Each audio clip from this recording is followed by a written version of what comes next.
రామారావు గారు చెప్పినట్టు మీట్లో ఉందండి. ఆంధ్రప్రదేశ్ రాజధానికి 500 ఎకరాలు ఎందుకు అని అన్నారు రామారావు గారు. యలహంక ప్యాలెస్ లో 200 బెడ్రూమ్లు ఎందుకండి? ఆర్టికల్ 19 ఇచ్చిందండి, ఫ్రీడమ్ ఆఫ్ స్పీచ్, ఇచ్చిందే ఫ్రీడమ్ ఆఫ్ ఎక్స్ప్రెషన్స్ అనేది. మీరు చెప్పారు కరెక్టేలే. బెంగళూరులో ఉన్నటువంటి జగన్మోహన్ రెడ్డి గారి ఆస్తి యలహంక ప్యాలెస్ లో అన్ని రూములు ఎందుకండి? జగన్మోహన్ రెడ్డి గారి పిల్లలు ఇక్కడ ఉండరు. జగన్మోహన్ రెడ్డి గారు సతీమణి మాత్రమే ఉంటారు. వాళ్ళ అమ్మ వాళ్ళ చెల్లెలు గారు కూడా రానటువంటి పరిస్థితి. ఇద్దరి కోసం మరి నేను విన్నది 200 రూములు అని. మరి నేను కరెక్టో కాదో గాని ఎక్కడ మరి వైసీపీ వాళ్ళు కూడా ఖండించలా 200 రూములు ఏంటి ఇక్కడ అని అంటే, ఎక్కడా కూడా 200 రూములు లేవు, 4 రూములే ఉన్నాయో 5 రూములు ఉన్నాయో అని ఖండించలేదు. కాబట్టి అది వాస్తవమే అయి ఉండొచ్చు. ఎందుకు రామారావు గారు మరి ఇద్దరు ఉండే ఇంటికి 200 రూములు ఎందుకు రామారావు గారు? 3 ఎకరాల్లో ఉంటుందంటే యలహంక ప్యాలెస్. వాళ్ళు సంపాదించిన దాచిపెట్టుకోవాలి కదండి.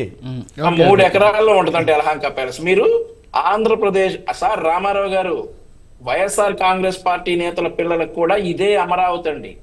500 ఎకరాలంటే ఏం మాట్లాడుతున్నారు రామారావు గారు? అసలు అర్థం ఉందా? 500 ఎకరాలు సరిపోద్దా రాజధానికి? ఏం చేద్దామనంటే 500 ఎకరాలు? సార్ రామారావు గారు ఏమన్నా 5,000 ఎకరాలు అనబోయి 500 ఎకరాలు అన్నారా? లేదంటే ఇంకేమన్నానా? మీ జగన్మోహన్ రెడ్డి గారు అసెంబ్లీ సాక్షిగా క్రాస్ టాక్ వద్దు రామారావు గారు, నేను చెప్పనివ్వండి. రామారావు గారు చెప్పనివ్వండి. మీరు మాట్లాడిన కొద్ది ఇప్పుడు మీ జగన్మోహన్ రెడ్డి గారు అసెంబ్లీ సాక్షిగా 2014లోనూ ఇప్పుడు రాజధాని విషయం వచ్చినప్పుడు మేము కూడా స్వాగతిస్తా ఉన్నాం, 33,000 ఎకరాలు ఉండాలి, సూపర్ తీసేసుకున్నాం అని అన్నారు.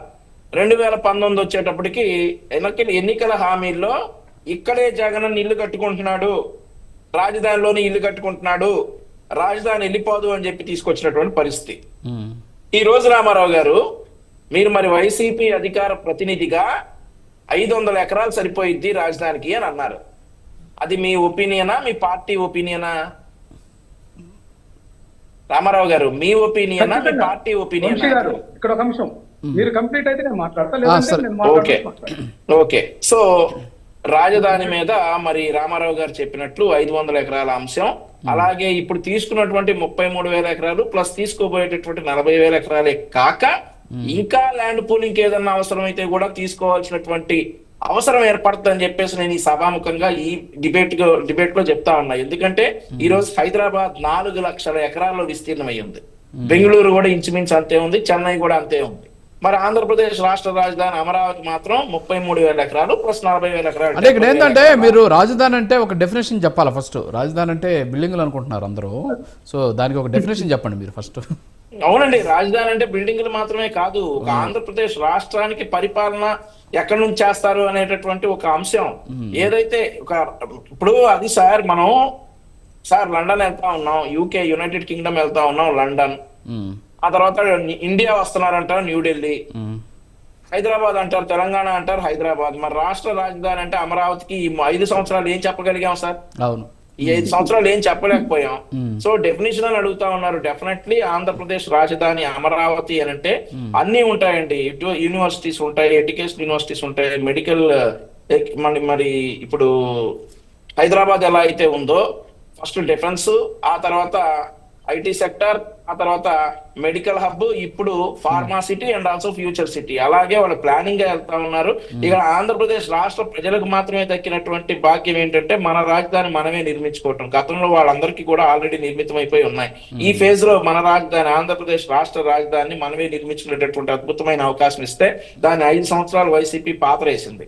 ఈ రోజు మరి వైసీపీ అధికార ప్రతినిధి గారు వచ్చి 500 ఎకరాలు సరిపోతున్నాయి అంటా ఉన్నారంటే వీళ్ళ స్టాండ్ ఏంటో, వీళ్ళ పార్టీ ఏంటో, ఏం చేయాలనుకుంటున్నారో ఆంధ్రప్రదేశ్ రాష్ట్రాన్ని అనేది ఇంకా అర్థం కానటువంటి పరిస్థితి. సో మేము చెప్తా ఉన్నామండి, ఈ 33,000 ఎకరాలతో పాటు 40,000 ఎకరాలే కాదు, ఇంకా ఫ్యూచర్ లో ఉన్నా కానీ ల్యాండ్ ప్రొక్యూర్ చేసుకుంటారు. ఖచ్చితంగా చంద్రబాబు నాయుడు గారి నాయకత్వంలో వరల్డ్ క్లాసిక్ రాజధానిగా అమరావతి ఎదుగుతుంది అనేటటువంటి ఆశాభావం. ఇప్పుడు తమ్ముడు కాసరగడ్డ నాగార్జున ఇందాక ఒక మాట అన్నారు, ఏదంటే రైతులకు భరోసా ఇవ్వాలి అని. సార్ ఈ రోజు చెప్తా ఉన్నాం, ప్రపంచంలో ఎక్కడైనా ఒక వ్యక్తిని, ఒక ప్రభుత్వాన్ని నమ్మి 33,000 ఎకరాలు ఇచ్చినటువంటి పరిస్థితి ఉందేమో మీకు చూపించాలని చెప్పి నాగార్జున అడుగుతా ఉన్నా. అదే మాదిరిగా ఇంకొకటి, జగన్మోహన్ రెడ్డిని నమ్మి ఒక ఎకరమైనా ఎవరైనా ఇస్తారా? ఇంత జరిగిన తర్వాత 2019 నుండి 24 తర్వాత ఇంత విధ్వంసం జరిగిన తర్వాత జగన్మోహన్ రెడ్డిని నమ్మి ఒక్క ఎకరమైనా ఎవడన్నా ఇస్తాడా? అట్లాంటిది చంద్రబాబు నాయుడు గారికి 33,000 ఎకరాలు ఇచ్చారు, మరో 40,000 ఎకరాలు స్వచ్ఛందంగా ఇవ్వడానికి వచ్చారు.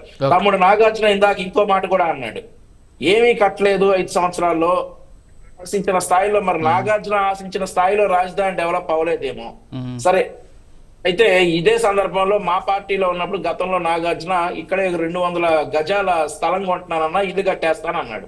మరి స్థలం కొన్నాడో ఇల్లు కట్టాడో లేదో తెలియదు. మరి ఇల్లు కట్టడానికి నాగార్జున 5 ఏళ్ళు ఎందుకు పట్టిందో చెప్పాలా?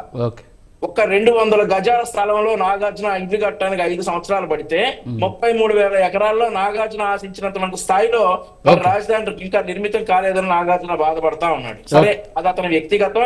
ఇది ప్రభుత్వం ప్రజలకు సమాధానం చెప్పాలి కాబట్టి మేము చెప్తాం, మేము ప్రణాళిక వేశాం, ఆ ప్రణాళిక ప్రకారం ముందడుగు వేశాం. రాజధాని పనులు జోరుగా సాగుతున్నటువంటి టైంలో 2019 ఎన్నికలు వచ్చాయి. 2019 ఎన్నికల తర్వాత ఏం జరిగిందో మళ్ళీ నేను చెప్పను. 2024 వచ్చింది. ఇందాక సోదరుడు జనసేన